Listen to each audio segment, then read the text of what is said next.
Well, the time has finally arrived.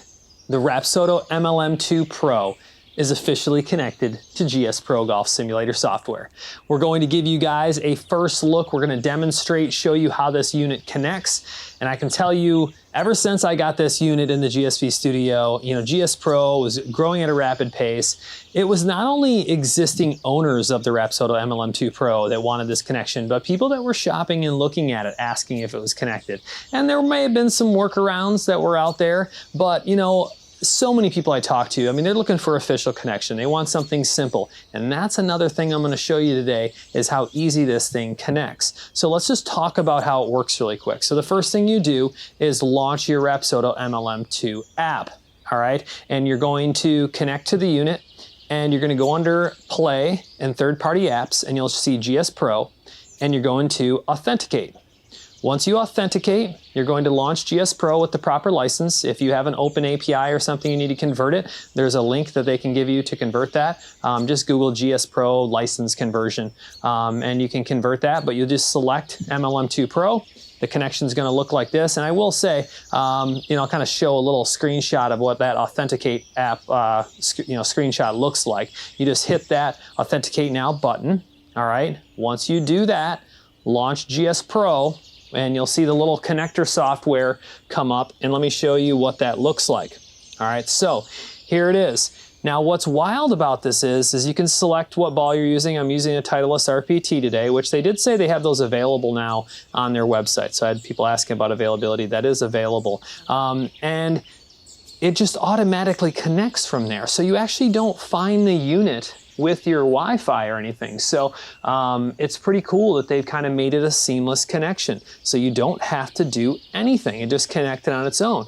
And then what's also interesting is that you could potentially use the visual data as well. All right, so if you wanted to use that, but it's basic information coming from the unit: ball speed, VLA, HLA, club head speed, spin, and spin axis. Okay, but let's demonstrate this thing. I'm gonna do just a couple shots. I figured why not pick Tobacco Road? I haven't shown this in the channel yet. This is an officially licensed course inside GSPro. So it looks like they're gonna start going down that avenue where they will work with courses and do official licensing on courses. So Tobacco Road obviously had some time spent on it, and it is very well designed. Popping around this course, it's a cool course, challenging course as well. So let's go ahead. I've got a pitching wedge. It's probably gonna be a soft one though, because I'm just now noticing it's 5 yards downhill. So let's go ahead and hit a shot. I've got my unit just about, let's call it 7.5, 8 feet behind the ball. And my flight here in the studio is about 10.5 feet, ball to screen. And I'm using that Titleist RPT ball. All right, let's take a shot. The first thing I noticed is you do have that little delay, and that's just custom to the unit, so no big deal, but it's still nice seamless experience, and all of the data and everything seems to be working really well. And out of my testing, I just did a little bit of initial testing, all ball flights and everything seem to be in range. Like I'll try to hit like a little cut down there, see if I can actually pull that off. That might cut a little bit. It was a little toey. Yeah, there it is, cutting in there. So there's that cut, and it was a little short. Go figure, right? Which it should have been. Everything seems to be reading really well. You're using the ball flight algorithm of GSPro. So those data metrics I showed you come from the Rapsodo MLM2Pro.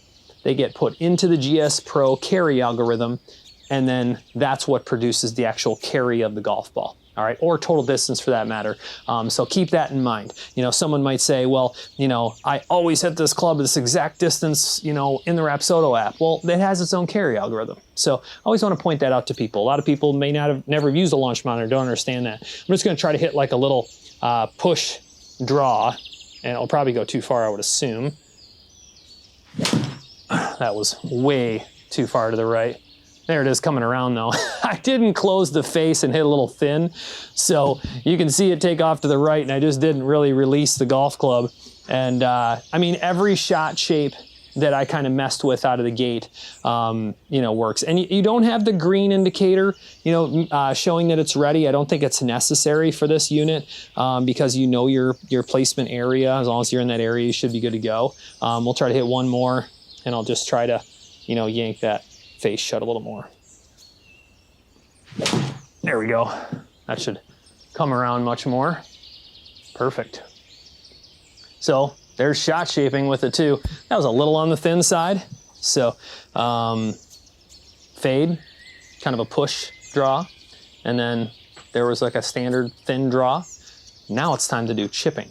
I think that's very important because there's no putting with this unit. Now, don't get me wrong, there's been some people integrating like a web camera that goes above. There's a lot of leg work to it and everything. Maybe some more things will come with putting integration. I mean, I would assume there's a demand for any unit that doesn't do putting, whether it be, this unit or other units out there that don't do putting, where someone could just buy a plug and play unit. Maybe they work with GSPro and be like, this is specific to putting. This is a unit you hang above or set down, whatever it may be. I see it coming. I really do. So let's do this. Why don't we change holes a little bit? And I always want to skip around because there's some wild ones. Like, look at the bunkers up there. I'll just kind of skip around so you guys can see this too. Like, look at those bunkers. I mean, it's a really cool course. And like I said, it's very challenging as well. So, that one's, I'm just trying to think of a good one where, this is pretty cool. This is what I was thinking. Like, look at that. Isn't that awesome? Let's say that you pushed it down in this bunker and you had this little sand shot that you had to, get up and down. I mean, obviously that's going to be extremely difficult. You're going to need the spin. You're going to need the launch. Let's see if we can pull it off. It's only 10 yards. Of course, I'm going to have a penalty now. Man, I play so much software. Got to remember this.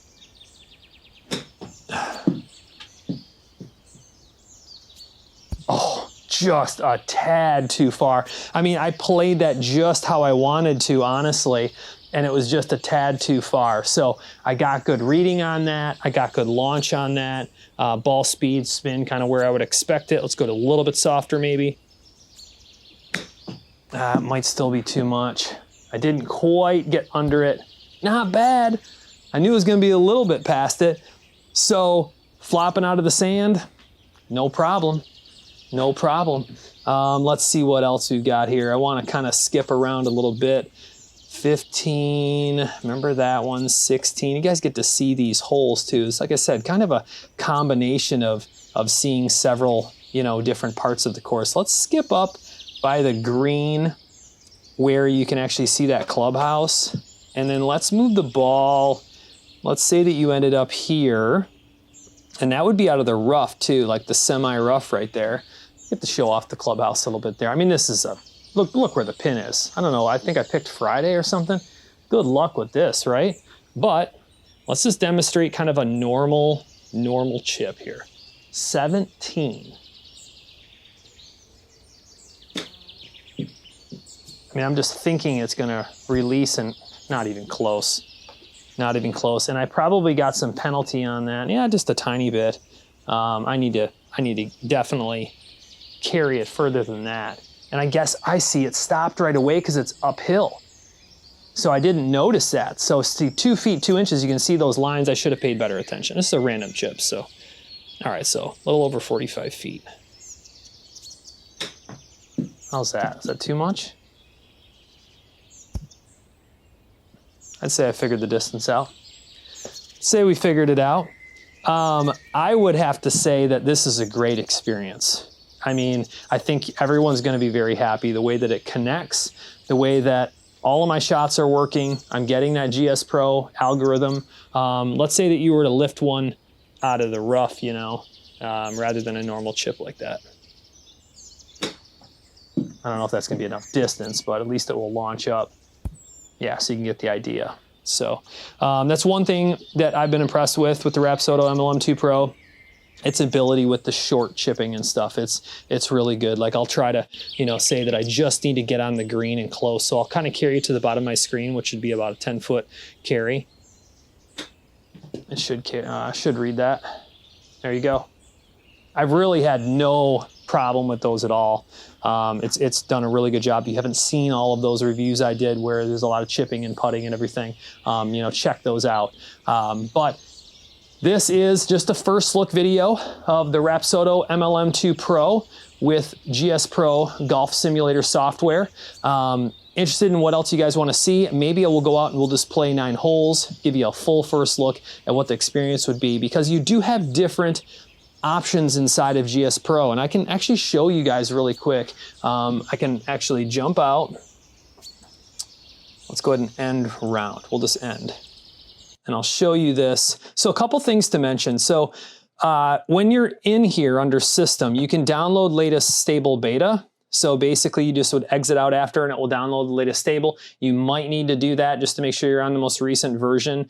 You know, that way it's compatible, that launcher software is compatible with your Rapsodo MLM2Pro. But when you're setting up a game, so let's say that I were to do a local match. Let's say that I'm going out to the new Pebble and I've got that set, course set up right here. So gimme auto putt. All right, so we don't want 5-foot gimmies because I don't want to putt. So you could just skip forward and you can do auto putt fixed, or you can do auto putt random, or you can do pick your putt. Now, this is a little hidden secret in my opinion. So, and I've been on golf simulators for years. And back in the day, what we would do, and this was on a putting simulator, don't get me wrong, but anytime you would get within like 10 feet, all right, then we would pick our putt and we would go out and we would putt on a putting mat and see if we could make it. So if you wanted to have some fun with this, you could actually force yourself to sink a putt or two out on a real putting mat and then just put in, you know, 2-putt, 3-putt, you know, and you could have some fun with, you know, you're kind of integrating the realism of the putting with the simulator too. So there are options there. So check those out. You know, it might be a lot of fun. I'm interested to hear what everybody has to say about their experience. I mean, this was very simple for me to do. I mean, between turning the unit on and connecting and using that Authenticate Now, and then going out and having it automatically connect. It does take a little bit of time to connect. I will point that out. So, you know, if it doesn't connect, give it just a second. Mine took, you know, upwards of, I don't know, 30, 40 seconds or something. I was just patient with it. It connected and we were good to go from there. So I'm going to dive into this more. First look video. Let me know what you want to see. Like I said, we'll try to go out and we'll play 9 holes. Thanks for watching.